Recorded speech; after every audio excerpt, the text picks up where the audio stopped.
everyone. Thank you for watching my presentation today. I'm Allison Howard. I'm from the University of Georgia, and I'm going to be talking to you today about virtual and augmented reality experiences in undergraduate psychology education. This presentation is co-authored by all of my colleagues here, and if you have any questions about any of this at any point, you can always contact me via email at amhoward@uga.edu. So I wanted to talk a bit about what virtual and augmented reality are and differentiate between the two. Most folks are probably at least somewhat familiar with virtual reality at this point, and it offers a complete immersion experience. So a user in virtual reality will be seeing and hearing entirely digital content that is created, a virtual environment that is created by some developer. And that is in contrast with augmented reality.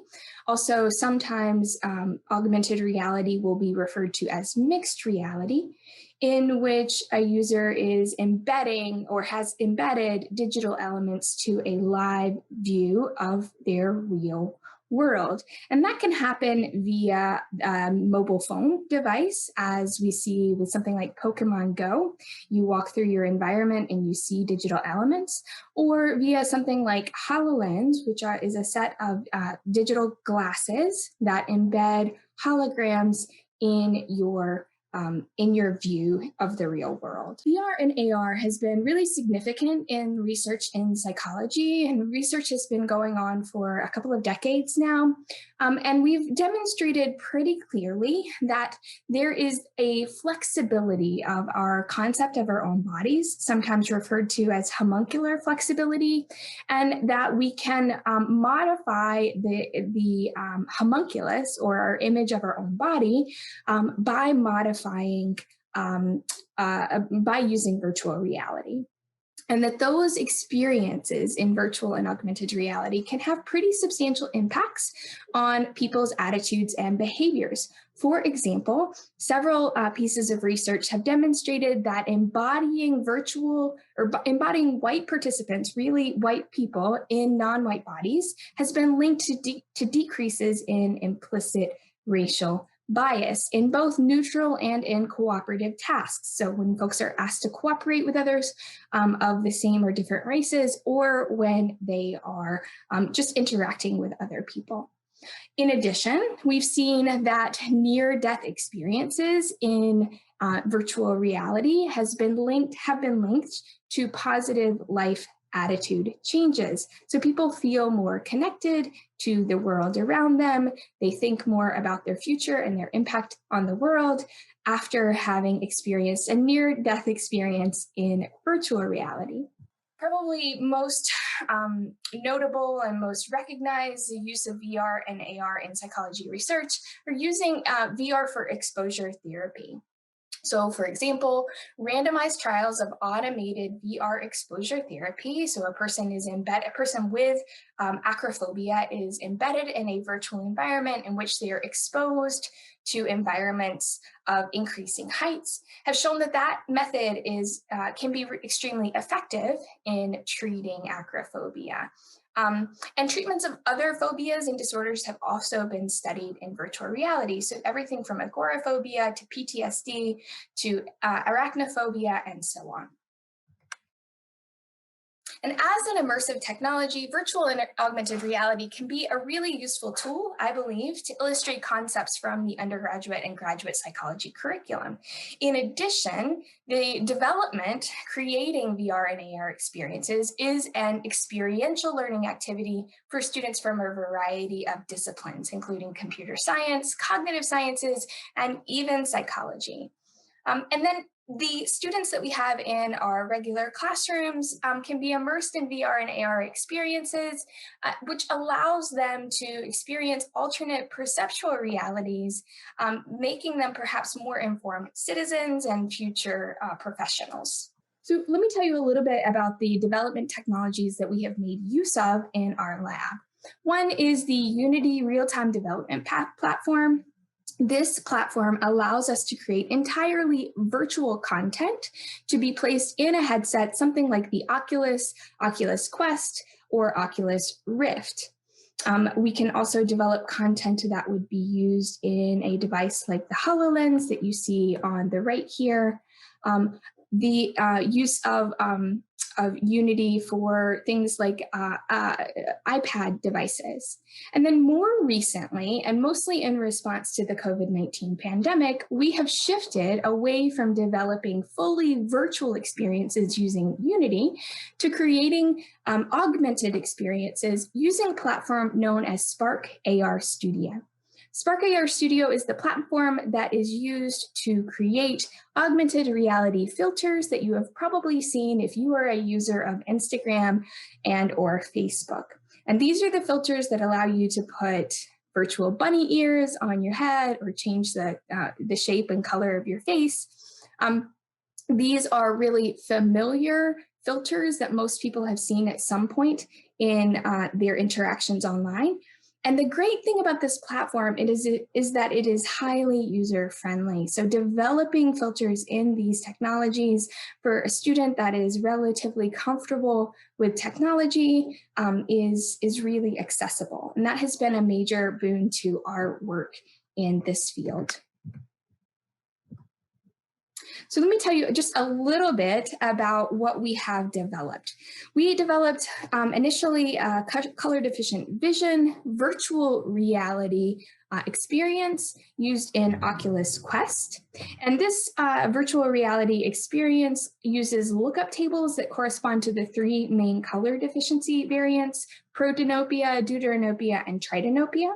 So a user puts on an Oculus Quest headset and then maneuvers through this virtual environment that includes a naturalistic setting with blue sky and green vegetation. There are also Ishihara plates that the user can pick up and look at, objects in primary colors like these blocks that they can take a look at, and that will show them what it would be like to move through the world with the lack of three color receptors. So this video shows a little bit about what that looks like. You can also move color blindness intensity up and down, simulating some variations in intensity that we see in color deficient individuals. And it can be turned on and off. These are the Ishihara plates that I mentioned, picking them up and viewing them, and you can carry those around and look at them under different conditions. We also, for the Oculus Quest, have developed a simulation of dog vision. And this is a very similar environment to the one I just showed you, only in addition to changing color vision perception, we also reduced visual acuity and reduced the individual's sensitivity to brightness. So in this case, we have a lookup table that corresponds to domestic dog cone types, which is really similar to human deuteranopia. And there is a comparator of human deuteranopia so that the individual can turn on dog vision and turn it off, and then turn on human deuteranopia and turn it off. So here we have both of these two environments available in the same interface. You can select dog vision and come in and then turn that on and off, human deuteranopia or dog vision, and have a look around the environment. Using augmented reality in Spark AR, the platform that I mentioned before, we have developed a color deficiency filter that you can access yourself. If you go onto Facebook or Instagram, you can access this. You can use it in your classes. And this is showing the 9 different versions of color deficiency. So it shows not only deuteranopia, but also deuteranomaly and achromatopsia and achromatomaly. So there are additional forms of color deficient vision that are available in this Instagram filter. I'll show you a quick video of myself viewing. This is only showing deuteranopia, but it shows some qualities of that visual environment. We also have a filter developed for dog vision that is available on Instagram and on Facebook. So you can see lower visual acuity and qualities of color vision that are similar to human deuteranopia. So this particular filter has gotten a lot of great attention because I've shared it in a couple of Facebook groups that are interested in teaching biological psychology concepts. So we've had over 1,700 people view this particular filter and use it, which is a really fantastic measure of its potential impact. And it has not actually been used in my classes yet. So that is coming in the next couple of weeks. So the numbers on this use are simply other folks like you and I that are interested in this topic. We developed a filter for macular degeneration, which simulates a dimming of vision in the center of the visual field. That one is available for Instagram and Facebook. We are publishing another one that is sort of the inverse of this visual effect, retinitis pigmentosa, where the outside of the visual field is diminished and the central core of vision is not affected. So that is in the works and should be coming soon.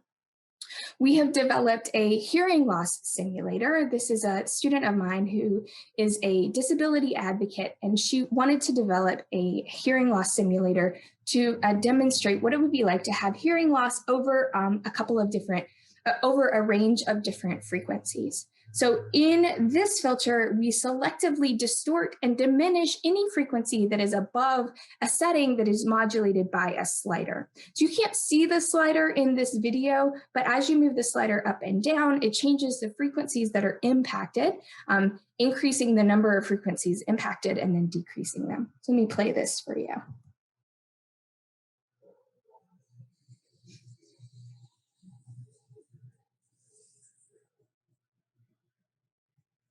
And the interface demonstrates which frequencies are impacted and which ones are, anything below that is going to be left normal. And then we have worked on some AR anatomy implementations. So we have a filter that shows the lobes of the brain. You can place it on your face and view yourself and see the different lobes of brain anatomy. This one is available for use on Instagram and Facebook. We have developed an activity, a classroom activity that accompanies this particular filter, as well as another classroom activity that accompanies the color deficient vision Instagram filter. There is some readily available anatomy content that is part of the HoloLens headset, so you can view the brain and see it in 3 dimensions. It's really useful, especially for those folks that like to see multiple angles of a structure. And then we're working on a third that would show the anatomy of the eye in augmented reality. So being able to place the eye in your environment using Instagram filter. In VR, we have worked on developing an exposure therapy simulation and environment. So this shows a VR simulation of exposure therapy. This is not meant for therapeutic use. It is meant for educational use. So I'm going to show you what it looks like as you move through the environment. This environment makes some city noises, so I'm going to turn that off. So you can walk around this environment and see tall buildings, and then eventually you walk to an elevator, you go up in that elevator, and then you walk across a solid platform that is elevated up a couple of stories, and you can see the height of that platform. And as you go up, there is narrative content that teaches you something about acrophobia and teaches you something about exposure therapy. So this will show you as you move up and then come out onto the solid walkway. After the solid walkway, you continue up another level and you see the a glass platform that you walk across. And then ultimately, if you get to the very top of the experience, there is, this is hard to see, but there is a tightrope that you can walk across between 2 buildings, and you can actually fall off of the tightrope and plummet down to the bottom level. Now, this is, as I said, not intended for therapeutic use. It is an educational experience. So we are not claiming that this has any particular therapeutic qualities. In fact, it moves much too quick, most likely, for it to be of use therapeutically. However, I think it's really useful for our students to get exposed and to see the degree to which an experience in virtual reality can engage physiological responses of anxiety and fear related to heights. We also have developed a virtual hand illusion using the Oculus Quest again. And in this one, the user embodies a virtual hand, so they get to experience what it feels like to have their arm touched by a controller again and again. And then the third party that is holding that controller, right? So there is a third party who is taking one of the Oculus controllers and running it across the forearm. And then after a given amount of time, the third party will choose to press a button, and that will cause this hammer to come out of nowhere to simulate a threat to this virtual arm. This one still has some kinks that we need to work out. It uses a technique called reverse kinematics, where the user is having to, or the developer is having to interpret hand movements and arm movements on the basis of the position of the controllers. We've worked on an interest of my own, which is sustainability, to develop a game-like filter in Instagram and Facebook that shows what is recyclable here in Athens, Georgia, and what is not. So the user in this game will be presented a number of objects, and they have to say whether that object is recyclable or not. Now, this information is very specific to the recycling capabilities of the Athens Clarke County Recycling Facility, but we did hope that it would draw some attention to the information around what is actually recyclable and what would contaminate our recycling facilities.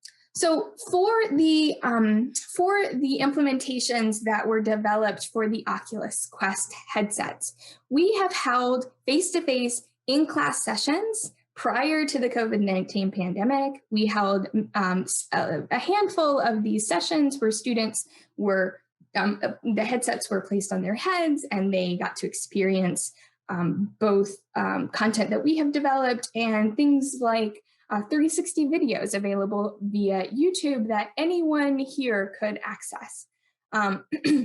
Obviously, after March of last year, that was no longer a feasible option for us. But these in-class sessions, these face-to-face sessions, are really highly engaging for students. They're often very excited to get to try out this content. They come away with a sort of renewed sense of interest in some of the classroom materials. But they're a little hard to manage. So being able to get everyone in a headset and make sure that all the furniture is out of the way and each student is not going to run into another student that has a headset on. Typically, the way I manage this is by giving each student a partner that is going to monitor them and make sure that they don't run into someone. But it's a big challenge to be able to manage an event like this, and you have to have a large number of headsets, which we were fortunate enough to be granted by our Center for Teaching and Learning. So this is a really cool activity, but it's not necessarily accessible for everyone. But we have developed some online only or hybrid activities that I mentioned a few slides ago, activities for lobes of the brain and for the color deficient vision filters that are available through Instagram and Facebook. So those are available in doc form. They are on Google Documents. Anyone who is interested in trying these out can shoot me an email and I can share these with you. And you can invite your students to use the Instagram and Facebook filters. And there are alternative activities if they do not have those apps installed on their mobile device. So what is key here and what we're really interested in is whether or not this technology is useful for learning, right? Because some recently published critiques of VR and AR technology use in the classroom have noted a lack of theoretical basis in learning, a lack of evaluation of learning outcomes, and a lack of application for these technologies in regular teaching. So basically, a lot of researchers that use these technologies in their labs have occasionally brought these technologies into the classroom to just try them out and let students experience it, and maybe have written papers about that. But this particular recently published study has critiqued that application and said that we need to come in with a theoretical basis in learning.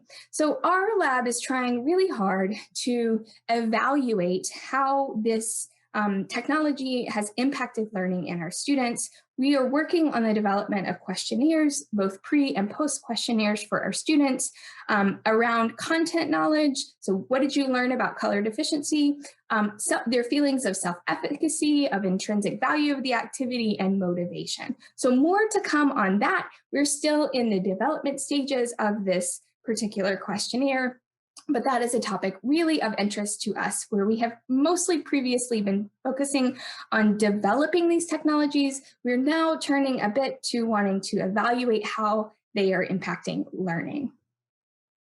As I've mentioned multiple times, you can try these technologies in your own classes. So there is a link here to our portfolio of different filters, and those are updated regularly. So if we publish something new, you'll be notified that we have published it. I wish I could send you a link, but the best I can do is put the link on the slide. If you email me, I can send you that link directly to your email. You can also follow us on Instagram at VA Realities, and anytime there is an update to filters that are published, we make a post there. So I would invite you to try these out, to give us feedback on how they work in your classes, if they work in your classes, and what your students thought about them. I want to thank you all for your attention. I particularly want to thank the UGA Center for Teaching and Learning, which has funded all of this work, not just with the headsets, but this work has really focused on students. So this long list that you see here, all of this work has been made possible by undergraduate students, many of them in the field of cognitive sciences. So there's this overlap between computer science and psychology, and some of them in the field of just computer science, and then many students that are psychology majors. So this work is all about them. It really is. They've made all of this possible. We also want to thank the Center for Geospatial Research, the Department of Psychology, and the Department of Geography, Sustainable UGA that has funded portions of this work, and my collaborators, Sergio Bernardes and Marguerite Madden. Thank you all so much for your time. Here are my citations, and I'd love to hear some feedback from